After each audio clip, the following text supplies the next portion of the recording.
மக்களுக்கு எல்லா உண்மையும் தெரியும். மக்கள் எல்லாத்தையும் பார்த்துக்கிட்டு இருக்கிறாங்க. கரூரை சேர்ந்த அந்த மக்கள் அந்த உண்மையெல்லாம் வெளியில் சொல்லும்போது எனக்கு கடவுளே நேரில் வந்து இறங்கி அந்த உண்மைகள்லாம் சொல்கிற மாதிரி எனக்கு தோணுச்சு. சீக்கிரமே எல்லா உண்மைகளும் வெளியில் வரும்.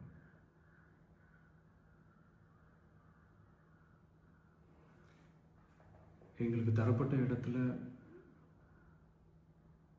நாங்கள் போய் அந்த அந்த ஸ்பாட்டில் நின்று நாங்கள் பேசிட்டு வந்தோம். அதை தாண்டி எந்த தவறும் எங்கள் சைடில் நாங்கள் எதுவுமே செய்யலை. பட் இருந்தாலும் எங்கள் கட்சியை சேர்ந்த நிர்வாகிகள் தோழர்கள் மேலே எஃப்ஐஆர், அது மட்டும் இல்லை சோஷியல் மீடியாவை சேர்ந்த நண்பர்கள் தோழர்கள் அவங்க மேலே எஃப்ஐஆர்லாம் போட்டு இப்போ பிடிச்சிட்டு இருக்கிறாங்க.